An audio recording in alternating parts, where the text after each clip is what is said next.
All right, everybody, welcome this evening to StratiVentures webinar on new builds. It is great to have a lot of attendees. We're going to learn something tonight, which is a lot of new investors or investors that are seasoned may think it's a separate or it's a different step in moving forward in their real estate career, but actually it's a unique process. There's a lot of good information, and most of all, new builds are for everybody. You know, you don't have to be a builder. You don't have to be scared that you did a rehab and now you want to jump over to doing new construction, but it does definitely need to be done correctly. So I'm going to go ahead and get started tonight with the webinar portion of the evening. So give me one moment here as I share the screen for us.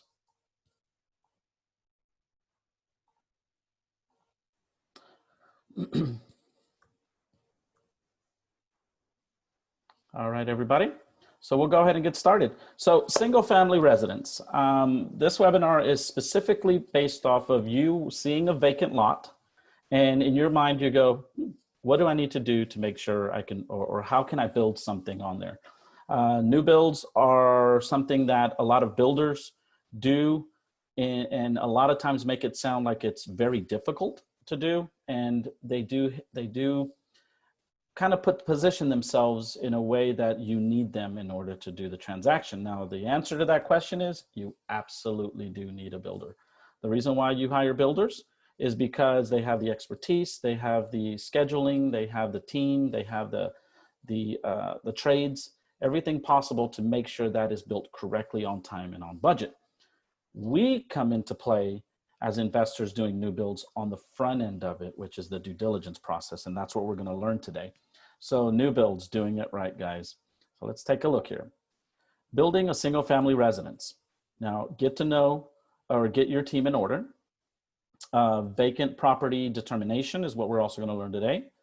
Project due diligence, numbers, steps and timelines, and deal structure and funding. These, I believe, are 6 steps that we need to always consider when we're doing a new build, but most of all know that you don't have to become an expert at becoming a builder or becoming an investor that does new builds. So let's get started here.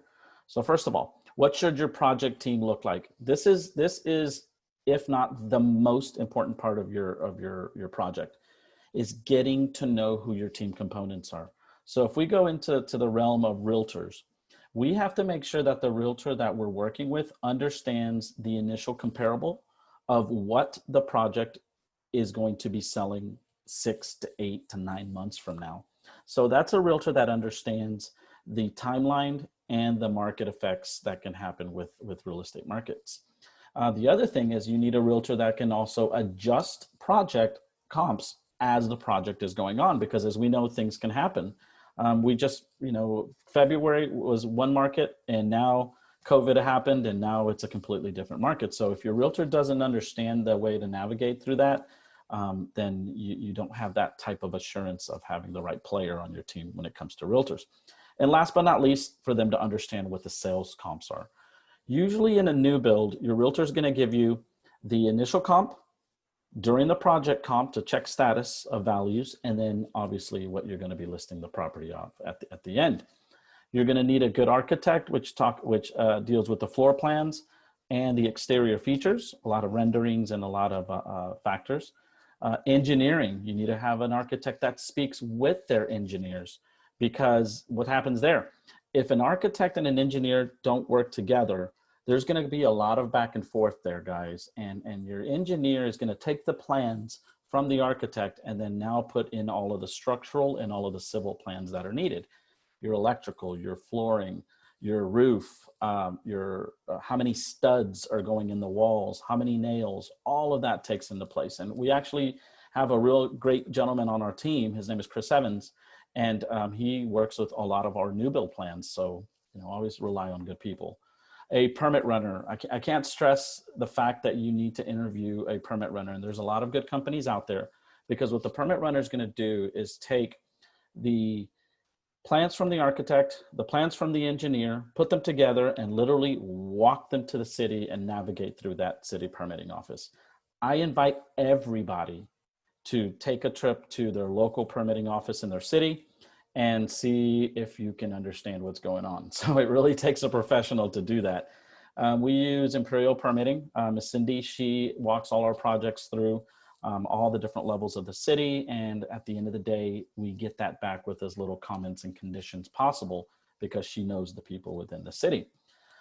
Builder, you know, there's builders everywhere. So you want to interview a builder, and what that builder is going to do is basically tell you how they work, what type of contracts they have, what's their cost, and most of all also is what kind of projects are they familiar with. I've seen so many deals go belly up with builders because the wrong builder was put on a project. For example, if you're going to build 5 townhomes in, let's say, the Heights area of Houston, don't get a builder that only builds little single family residents in South Houston. It's going to be too big of a project for them. So apples with apples, oranges with oranges. You're also going to need a selections and design representative. That's the person that takes the builder's numbers, which is considered a takeoff, which is your takeoff numbers, and they're going to add the features. They're going to add the materials. They're going to add what kind of faucets. The builder's going to give allowances. You know, we have a $5,000 flooring allowance. That's where your selections and design person goes and makes sure to stay on budget within that. Your builder's just there to build, not make all the selections, guys. You're also going to need a project manager. This is for daily project management and control. So, you know, a builder has so many moving parts, plus so many projects that they could be working on. So scheduling and making sure materials get on time to the projects, making sure that the builder can forecast issues, and if there's things that need to be changed that need to get back to you, then a project manager is always needed. We have project managers at SVI, and what they act as liaisons between ourselves and our contractors and ourselves and our project and our builders, because we want to know the problem occurred, but we want to know that there's a solution already happening. So time is everything, guys. And last but not least, the lender. You're going to need to interview lenders because some lenders are friendly to new construction and some lenders aren't friendly to new construction, but it helps to contact hard money lenders and see if they're open to new construction. We use a company that we've been using for a long time, ISB Capital. We love them. They gave us our first construction loans. We still use them. And most of all, ISB Capital is investor, builder friendly. And Belinda O'Daniel, she's such a sweetheart that she walks you through the whole process, guys. So highly recommend ISB Capital. So let's start off here with first vacant property determinations. What you see here off to the right in the large map, that is called your facet map. That is, the city has a massive map with all of the independent lots and blocks down to the actual dimensions of each lot.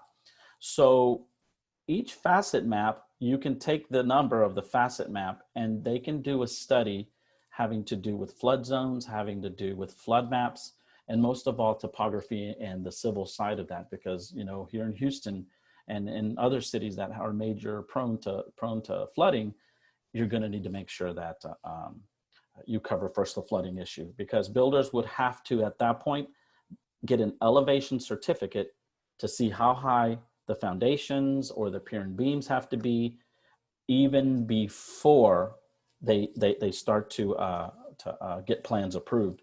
So higher elevations, more cost, you know, more you know, the higher foundations and a lot of other things there. Restricted or non-restricted, guys, this is very important. Just because you see a vacant lot in a neighborhood, and let's say there were 5 other national brand neighborhoods, builders that build there, but this is the only lot that's left, you got to make sure that you're building within the guidelines of the POA, the Property Owners Association, and they will give you certain limitations. They will also tell you what brand and what type of quality you need to build. And if you're just building one property, you may not even pass the initial interview, guys, because they're looking for more of major brand, because it keeps the comparable status of their community. Non-restricted county properties, you can build wherever you want, however you want, and the process is a little bit easier and a lot faster because there's really not that many restrictions there. Utilities, public or independent.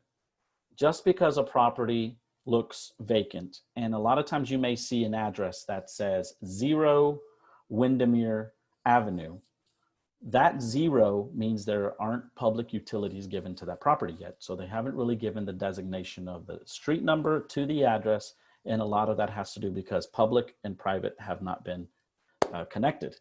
You can check with your city public works and find out if there's ever going to be any public to city connection there, or if there maybe they haven't even decided to put any wastewater or flood or sewer down the main areas of that street.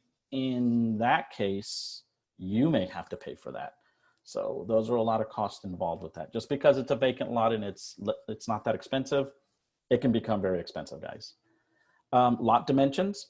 Know that certain lot sizes, you can't build on them because there's certain restrictions of setbacks, and there's certain restrictions of the how wide the house has to be to meet certain code.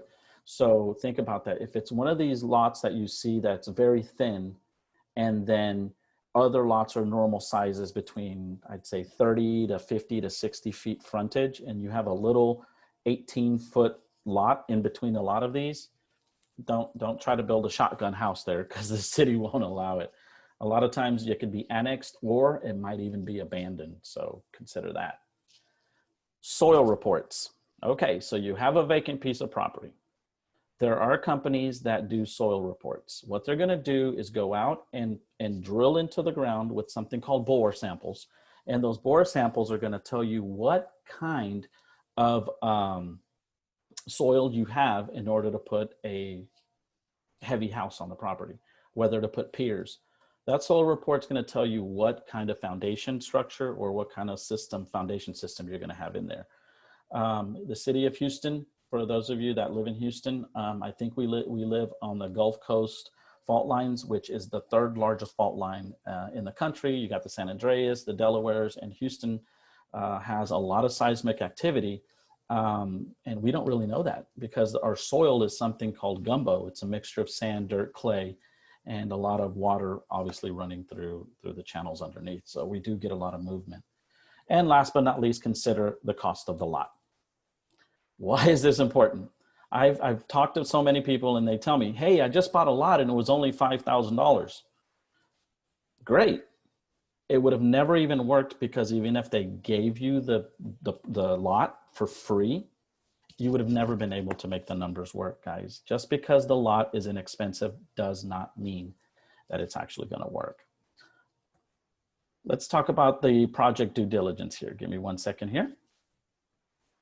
Checking here. Let's see here. Zach asked, if you don't mind, Zach, if you can put that into the Q&A section, I'll be able to answer those questions if you don't mind. Project due diligence. When you're looking at a project, remember you have already found the right team and interviewed them to do this. So you're going to need your comps. You have your after constructed value. In rehabs, you have your after repaired value. So your after constructed value means always considering new build comps for size, lot, and fit and finish. Are we building an 1,800 square foot house with a 5,000 square foot lot? And what is the fit and finish? I like to reference a lot of vehicles because I love cars. Are we building a Honda? Are we building an Acura? Are we building a Lexus? Whichever, which car is it, and the fit and the finish. Soft cost, you got to consider your architectural plans, your engineering, your soil reports, and your permitting. A lot of times these are things that are done ahead of time with proposals.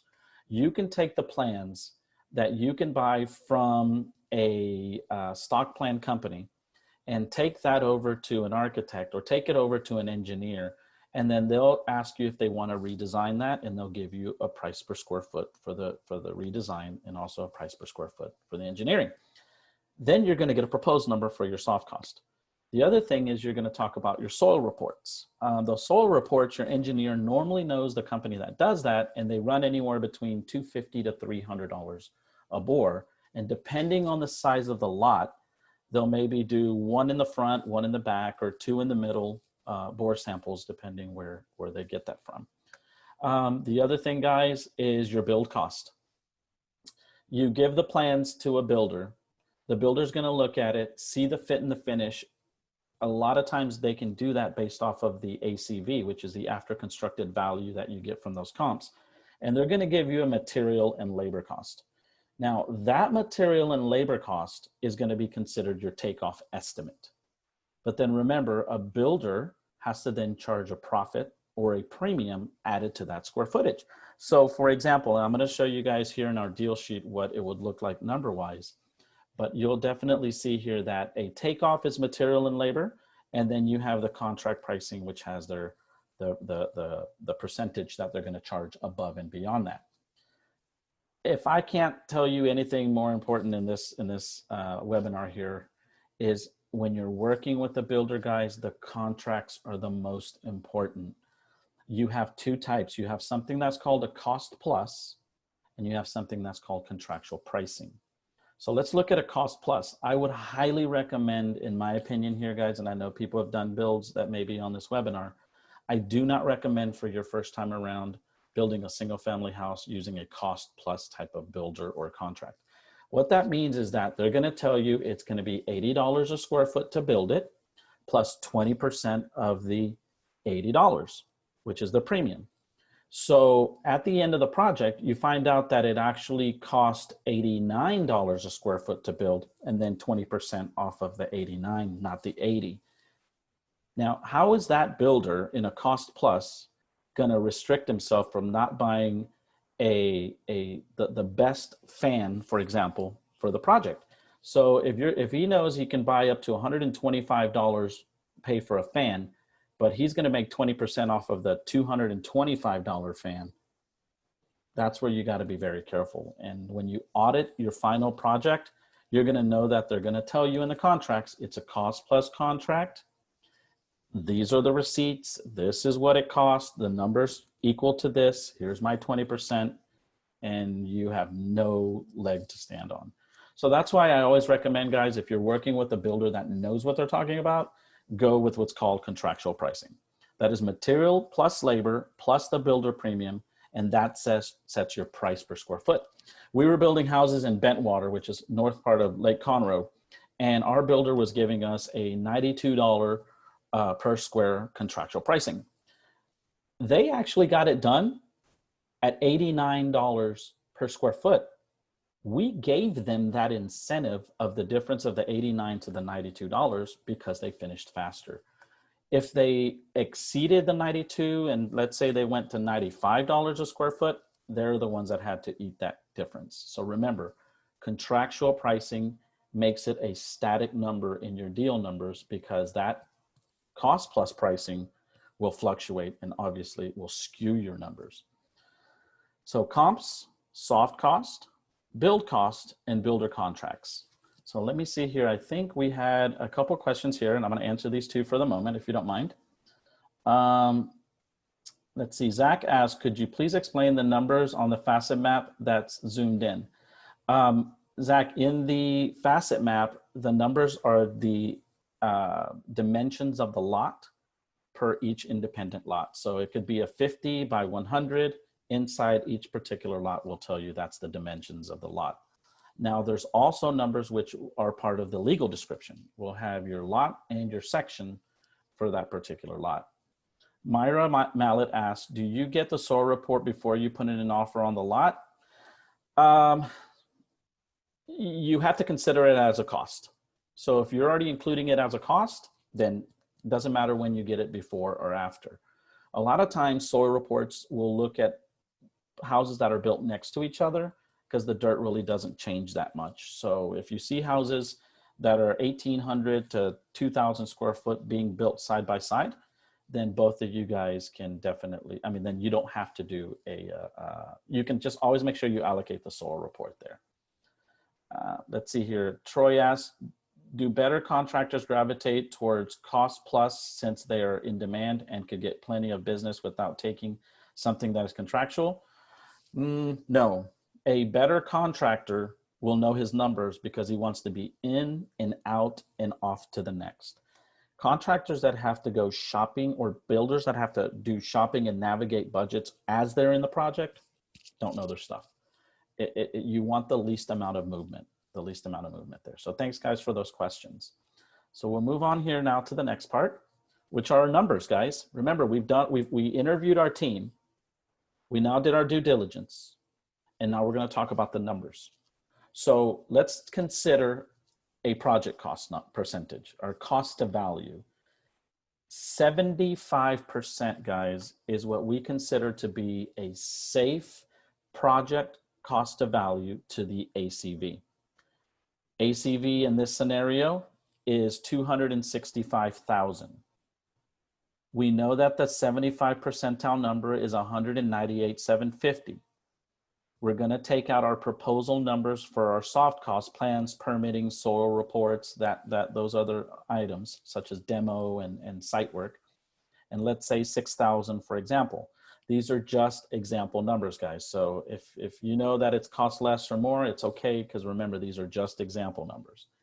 And then you're going to take the build plans and send it to your builder, and they're going to do a preliminary takeoff, and they're going to say it's going to be $93, which is material labor plus builder premium, which comes out to be $181,000, because this is a 1,950 square foot property.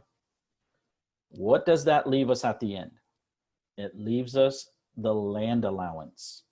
That's the most we can pay for the property. So we're doing this backwards, right? ACV times 75% minus your soft cost and other miscellaneous taxes and closing items, minus your build cost, whatever's left is 11,750. If you want to do what's called a good rule of thumb, which I would say I recommend it, but I don't recommend it, is usually 1/5 of your ACV is your max land allowance buffer. That gives you enough wiggle room to make an offer on a piece of dirt, but know you're still within certain guidelines. So 75%, guys. Builders can go as high as 80, because what a builder is going to gain all the profit, and usually builders bring their own sales teams with them, so it really reduces the general cost to that. Let me see here. All right, we're going to move to the next slide here, guys. Numbers from numbers is we're going to talk about the steps and timelines. In the steps and timelines, and if you've got questions, guys, let's move the questions over from the chat box over to the Q&A on your dashboard there for Zoom. Steps and timelines. Your architects, when you're meeting with your architect after you got your comps for your ACV from your realtor, getting your floor plans and exterior features and layouts will take about a month, guys. Architects have timelines. Architects have more business, and it becomes very intricate when you start to talk about what does a floor plan look and what you're envisioning that floor plan to look in a 3D model or actually bricks and sticks. After those plans are done, then it goes over to engineering for your structural and civil plans. So it's very easy to say that you'll be 2 months into this scenario, which is the architectural and engineering, but simultaneously, you should already have a good ballpark figure of budgets, which you can go into your specs and material selections with whoever you're meeting with for selections. Your permit runner is basically on standby, because as soon as the plans come out and everything's approved from with the builder looking at the plans, with the architect looking at the plans, the engineer giving you all of the full plans with the structural, the civil, electrical, all the plans involved, that now goes to your permit runner, and your permit runner will run it through the city. Depending where you're at, if you're in county, I've seen some of our plans county run out within 8 days, and in the city, I've seen some of our plans run out in 4 months. It just depends who is working on those plans with you. The build process, which is all building matters, are going to be anywhere between 8 to 9 months. You're going to get a builder that's going to tell you, I can build this in 6 months. No, you can't. There are many different factors. There's material schedules. There's other project delays, such as if a draw doesn't come in on time, they may move their crews over to another project. And then when that project is done, let's say it's a painting crew, you may be sitting stalled for a week. And there's also acts of God, and there's also weather things that can affect that. So overall, what we like to tell people is that from dirt to keys, which is from the initial process of purchasing the property all the way to the builder handing you the keys of a finished product, you may want to allocate anywhere between 9 to 11 months. Just make sure that you guys consider those timelines. I tell people that are getting involved in new builds, do a couple rehabs, because you're going to learn one thing. It's called patience. And patience is very important in this business, especially when it comes to new builds. Let's see here. I have, Tom asked, Diego, would you please write out the formula for us? Okay, let me see here. Let me go back to this one. ACV, so what you're basically doing is 265,000 times 0.75, and that equals 198,750. Then you subtract $6,000, which is your soft cost, and then you subtract your build cost, and whatever's left is 11,750. It's similar to what your 11,750 is your maximum allowed offer. In other words, guys. Let me see here. Vanessa asked, so you have your budget done with contractors before you engage with the architectural services. Budgets aren't done until you get a full architectural plan and engineering done. That's to concrete that, but they will give you a ballpark figure, guys. That's why I said a good builder knows exactly approximately what goes into each transaction. I saw a raised hand earlier. I think was that Miss Jasmine that asked a question. If you don't mind, Jasmine, putting that into the comment section. I'm sorry, into the into the Q&A, and then I can go ahead and answer that for you. All right, let's take a look here. So just remember, 75 percentile is a good number for you. Know your timelines. So 0 to about 11 months, 3 months probably in planning and permitting, and the rest you're off to the races for the builds, guys. It's an amazing process. Now let's talk about the deal structure, okay? The deal structure in a new build is similar to a rehab, but it's not. So number one, what we highly recommend is purchase the property outright. You want to buy the dirt. You want to buy the vacant piece of property. You can either do that with cash yourself, or you can go ahead and use that as using a private money lender. Number two, once you've closed on the property, the asset is sitting there and you could be running all of your feasibility studies. You could be doing your soil samples, a lot of the dirt work, a lot of the demos, a lot of all of that ahead of time, which is part of the cost that you've already included in your budgets. Once that lot is cleared, once that lot has met elevation, because you may have had to bring additional dirt and civil factors for mitigating the flooding, you can take that lot to a construction lender and have a hard money lender or conventional lender give you a construction loan. Now, what are you going to be doing here? So let's use this as an example. You bought the property for $20,000 using a private money lender's money. So they have a first lien position until you go to a lender, and now there's a subordination agreement in place. The first lien holder, your PML who bought the land, is subordinating the first lien position to the new construction lender who's going to be giving you the money for the construction. It is standard practice, guys. Standard practice in real estate and with builders. So you're using the land as a pledging tool, as collateral to meet the demand for the purchase. So remember that.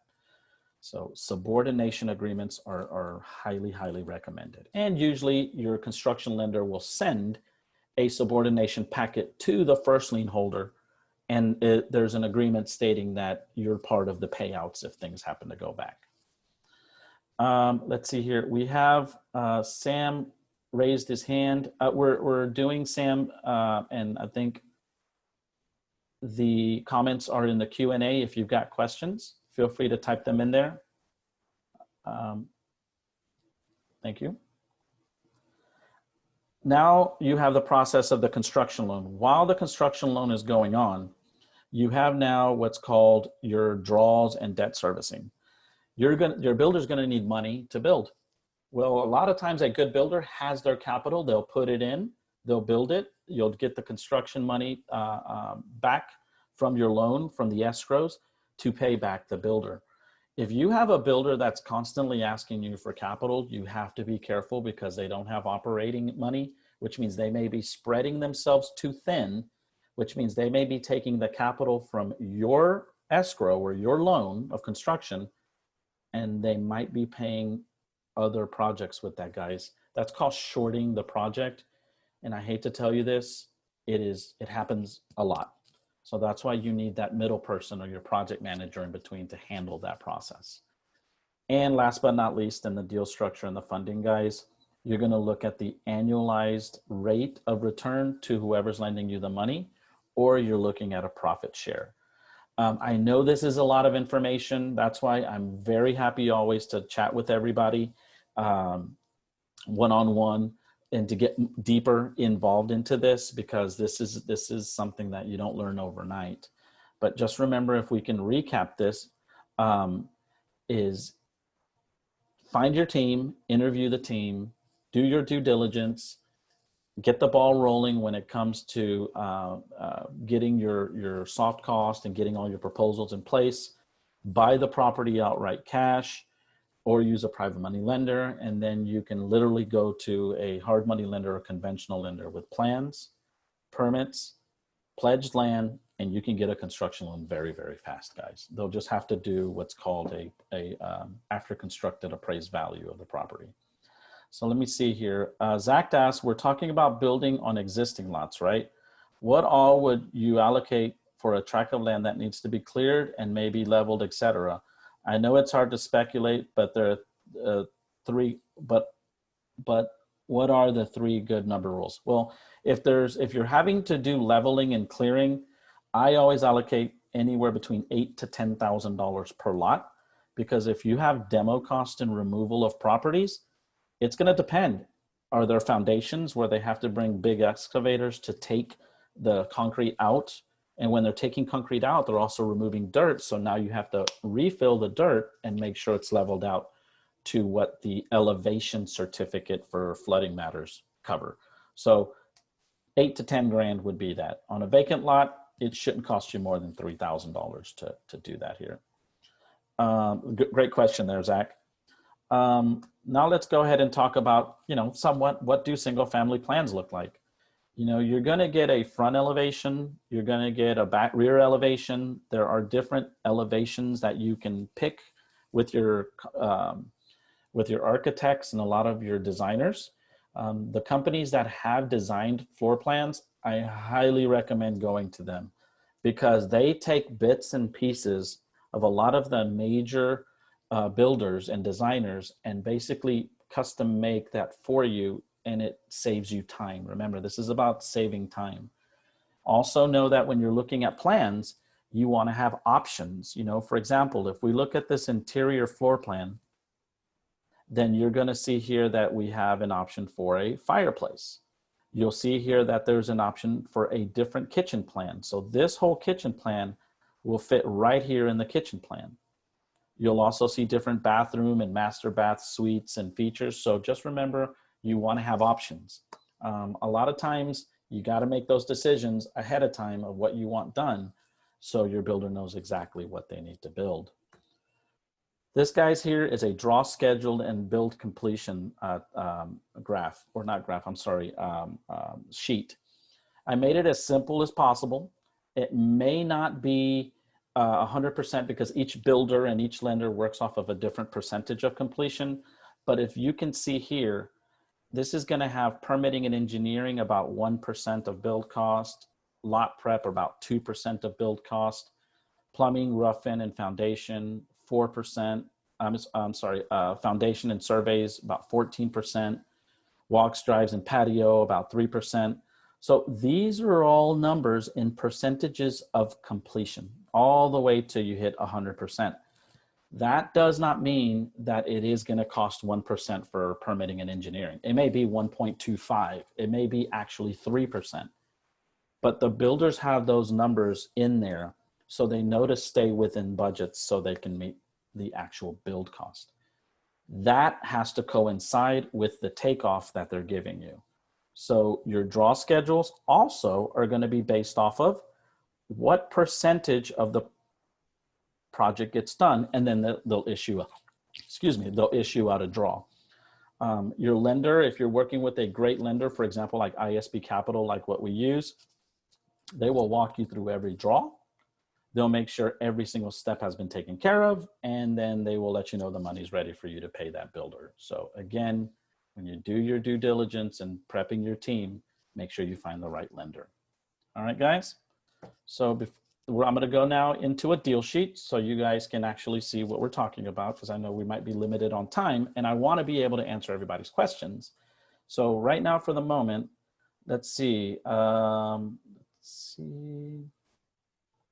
I know I saw hands being raised, and I don't want to miss your questions, guys. So if you do, please put them into the in the chat box. Okay. Not the chat box. Put them into the Q&A, guys. And thanks everybody for joining us here for the SVI New Build webinar. So now I'm going to go into the deal sheet. So give me a quick second. Let me go ahead and move into the deal sheet. And we are going to use the specific, somewhat close to the numbers that we talked about in our example. Okay. So give me a moment right here. Let's see, there's a Q&A here. Tom asks, since time is of the essence, sometimes limited time for a deal before a deal goes away, is it really realistic, feasible to pay for and receive architectural drawings, engineering drawings, soil reports before knowing your land purchase allowance? Absolutely, there is. You can. That's why you want to do all that stuff ahead of time, and then you can go look for another lot you should know what area and research that area before you find a lot. So in new builds, vacant dirt tends to last a little longer than a rehab, guys. They don't just outright sell. We actually go and put deposits on properties, kind of like earnest money sometimes, with the homeowner without involving a realtor, just so they know that we're an interested party. Okay, so let's take a look here. So this is our new build general review deal sheet. So anything in the yellow is what our members would type in if they wanted to work on a new build. So let's say here, our subject property is 1,950 square feet, which is what we want to build. We know that our after constructed value is $265,000. We know our architect, because of us talking to them and saying, what's it going to cost to draw these plans up from the comps? And the engineer will tell you that it's going to cost about $1,000. Now, these are just estimate numbers, guys. Then we know that the property has taxes of around $2,000 because it's going to be considered vacant land until the first year as improved land. So if you buy a brand new property, guys, and you pay $200,000 for it brand new, for the first year, you're going to get hit on just the taxes of the unimproved property. After that 1 year, you're now going to receive the full tax burden of the improved property. And that's where most people go, why did my mortgage payment go up? Well, it was your tax escrow that now is collecting more money. Let's take a look here. So now your builder tells you that, let's see, I think we're missing, oh, I'm sorry, demo and site work here, let's say 3,000. And so now you give your plans and you give everything to your builder, and he looks at the comps and he says, oh yeah, I can get that material and labor for $80. And then they're going to charge $13 a square foot in builder premium, which means your allowance contractually is $93 a square foot. So you put that here and it costs $181,000. So your ACV, all of your soft cost, and your build cost is 71% of your ACV. That tells you that you can't exceed that number that I talked about, which is 75% for your land allowance, which means your purchase should be no more than $11,400 for a piece of property. Your goal is to keep your project cost at 75% or below. Now, if the property is $25,000 and they won't budge from there, well, what do most people do? Hey, Mr. Builder, do you think you can build me a Mercedes with Hyundai parts? And then the builder's gonna go, oh yeah, absolutely. How about I get it done for $70 a square foot plus the 13, which is $83, which now builds you a $30,000 allowance for the land. But you know who's gonna notice that cost and it will affect your ACV? Your lender is, and your appraiser are gonna know that, guys. So you have to be set on those numbers from the beginning. If your seller will not budge from your offer on the land, move on to the next. Don't try to short the project because your builder will. They will absolutely make it harder for you. Okay, so give me a second here. All right, let's take a look here. So now that we have the information here, and we see that our offer is accepted at $11,400. Our project cost is 75% 91. 75%. Give me 1 second, guys. I do apologize. Okay, so sorry about that, guys. So right here, we're at 75%. And we're going to see how that actually works with our funding options. So let's say you were to look for a private money lender who is going to fund the purchase of the land and the build, which means your project cost is $201,000. If you guys were to find a private money lender to give you this whole $201,000, they're going to lend you the money probably using these types of rates for 11 months. And again, these rates are different, or in points, let's just say. It's going to cost you around $24,000 in cost of money for you to borrow $201,000. If you were to use a private money lender that wants to go into profit sharing with you, basically, you guys splitting the profit, then they're able to make about a 10% return on their money and make $21,000 on their return. So let me show you how that works. So if you guys had $201,000 as a project cost and you sell it for $265,000, you're going to take out 8%, 6% for your buyer's agents and seller's agents, and then you're going to take out 2% for holding cost, which means you're collecting $243,800 after your realtors and holding cost. You're now going to pay back the project cost of $201,000, which pays back all of your first lien position and deeds of trust holders like your PML that gave you the whole $201,000. Then you're left with $42,000. Now from the $42,000, if you used an annualized rate scenario, you're going to take $24,000 out of the $42,000 and you've made $18,000 in this project. If you used a profit share scenario, you would have made $21,000. They would have made $21,000 if you split 50-50, which to them, they would have made a 10.6% return on their $201,000. Now, what's the difference here? The difference is that you actually have 11 months of $1,800 a month that you have to pay. So do you want to have liabilities on a monthly basis, or do you want to have be able to sleep? So we always recommend profit sharing, guys. That's just one scenario. The second scenario of funding is using your hard money lender. So if we know that we need $201,000, our hard money lender is going to lend us maximum 90% of our project cost, which is $201,000. That means that we have to come up with 10% down.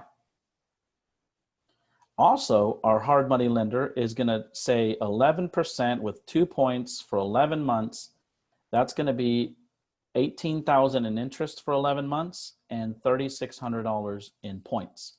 So at the end of the day, how much money do we need to invest? We need to invest $41,900. Now, how does that look to us as an investment? okay? Remember, we're using a hard money lender to fund 90% of the project. So 265,000, we sell it. We take out the 8% that we know for those costs, for realtors and holding costs. We now pay back the project cost of 201, which consists of 181 to the hard money lender, 20,000 to ourselves to pay back for the down payment. We're left with 42,000. From 42,000, we're going to pay ourselves back the points and interest that we paid for basically debt servicing the hard money loan, and we're left with a profit of 20,776. Here, guys, is where magic happens. We don't look at a new build as a project. We look at it as an investment. The builder's doing the work. Our selections people are doing the selections and design. Our project managers are handling all the daily work. All we did was put together this new build, invest 41,000 to make 20,000, getting back our investment. We're investing at a 49% rate of return, guys. That's a great investment. So think about that. Just think about that. 49% rate of return on our investment. That's if you've got the 41,000, right? We have other strategies that you can use, private money lenders, to help you with the debt servicing here. And again, we can work with you on that. Here's the last option, and this is the one I always prefer people do, or I recommend the most, which is the new build.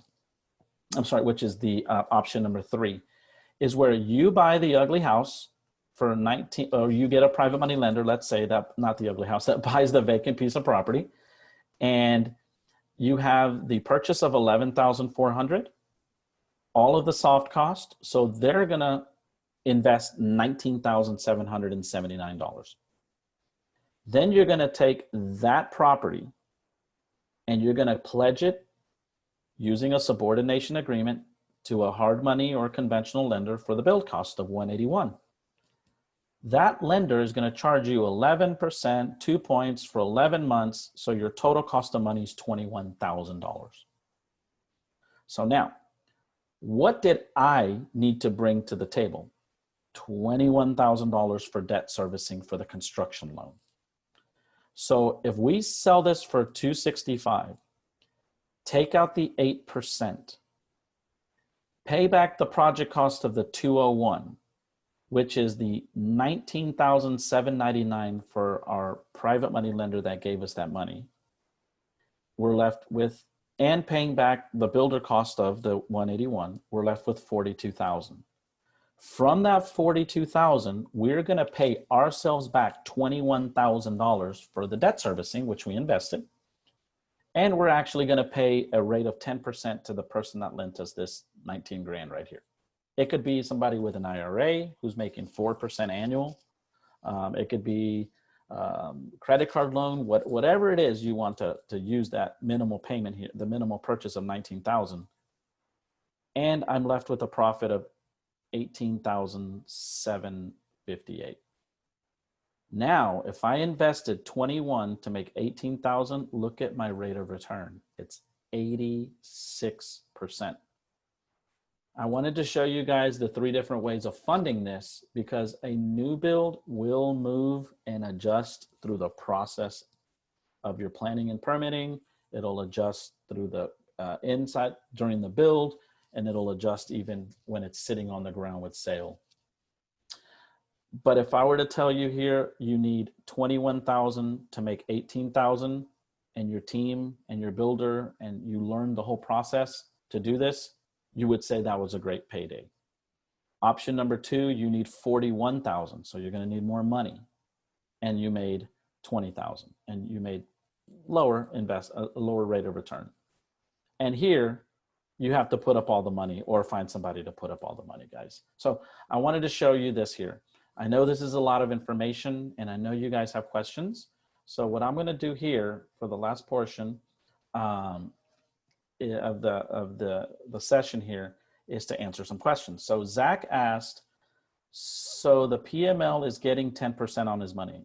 Yes, Zach, 10% flat rate of return from the beginning of the project. So when he invested $19,799, that 10% is already added into that deed of trust and added into the payout. So that's already a set cost. So your set cost to this project is $19,799 plus the 10%. Your set cost is $181,350 because it's contractual with the builder. Your set cost is $11,400, which is your acquisition, and all of these things are all set cost while this is being built. So the least amount of moving objects in your build, the better you're going to know what your profit is later on in the at the end, because we don't know if this is going to sell for $265, guys. We don't know that. Traditionally, I like to look at my lowest ACV when I start the project, and then calculate my sales price on the highest ACV. So I use my lowest to run my numbers, but I use my highest ACV to forecast 8 months down the road, because 8 months down the road, my highest ACV may be the lowest in this scenario. And now I have the best house for the best price.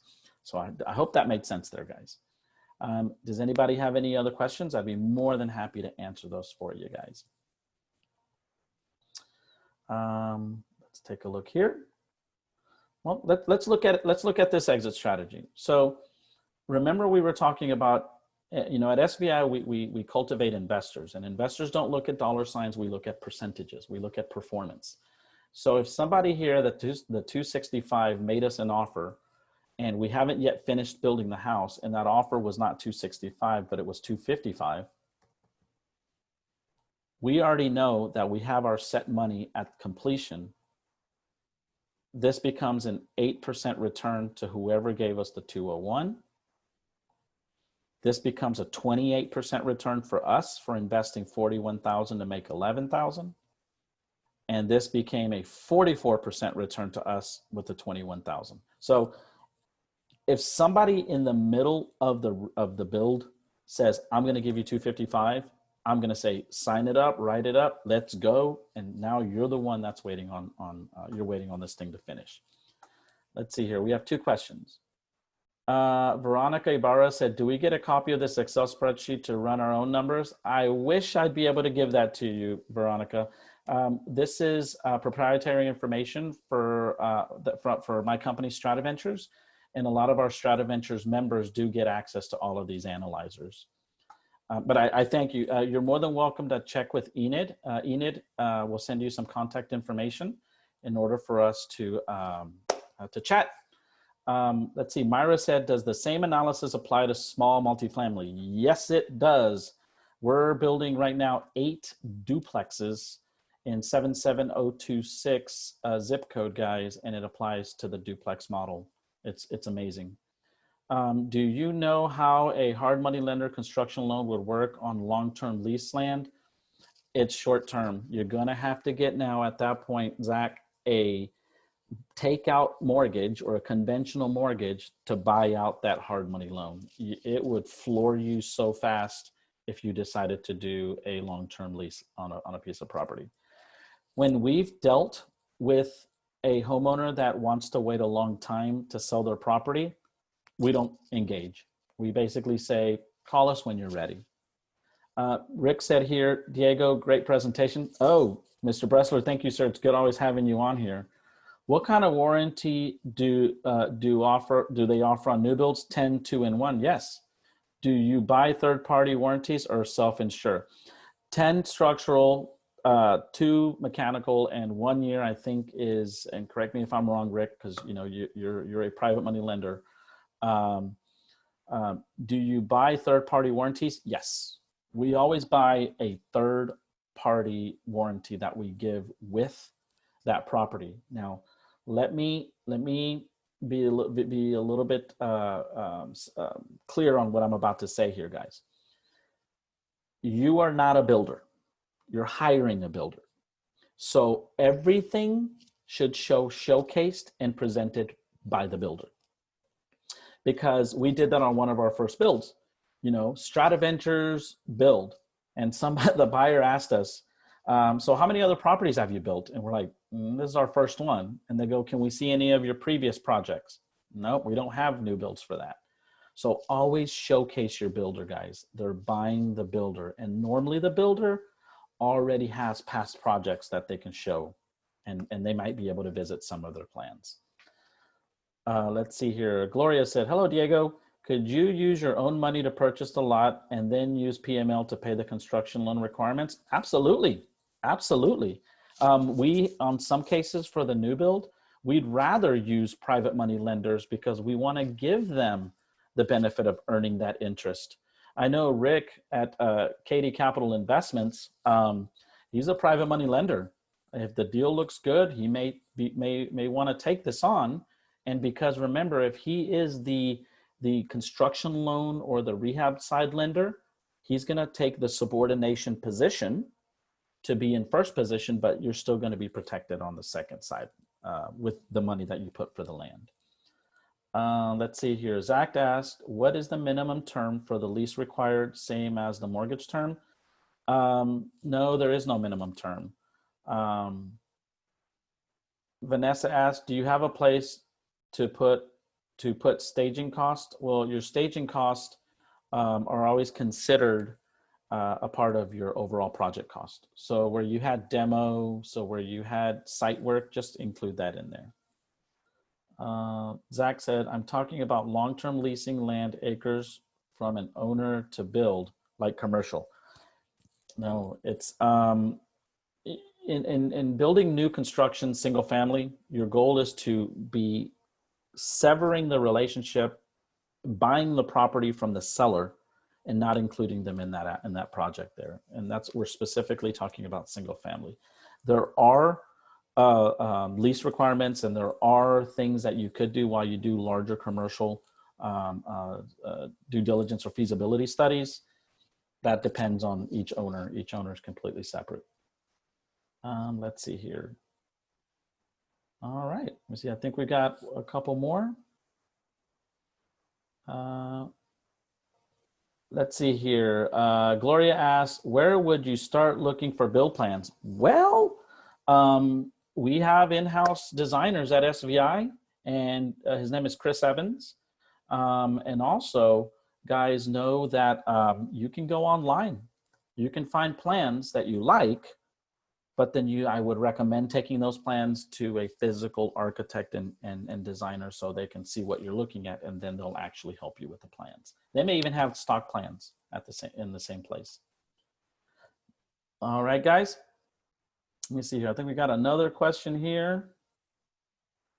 Gloria, you're very welcome, Gloria. I do appreciate you asking those questions. All right, so I hope all the information that you guys received was great. I know new construction is,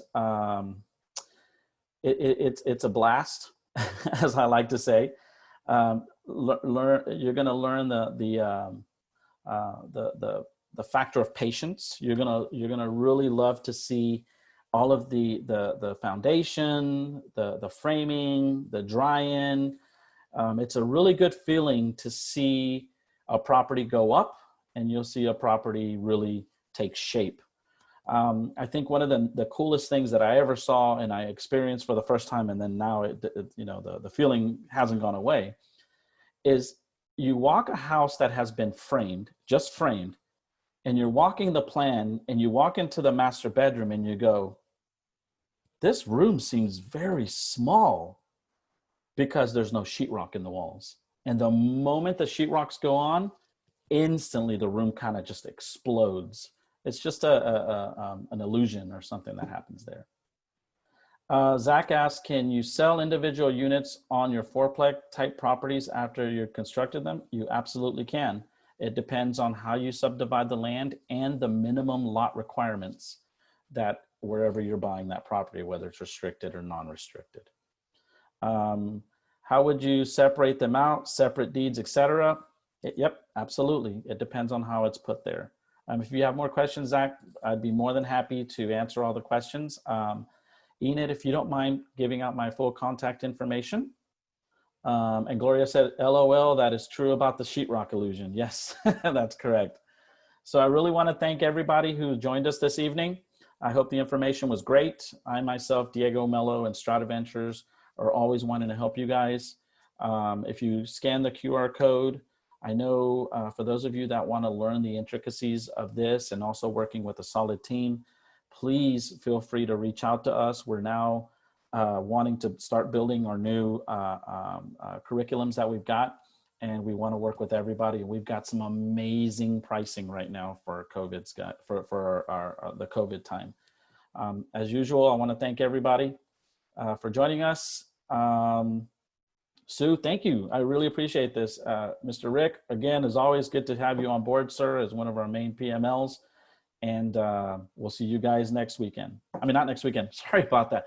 Next Monday. And next Monday, we have our in-house property inspector that's going to talk about inspections and all of the neat things. So we'll see you guys soon. Bye.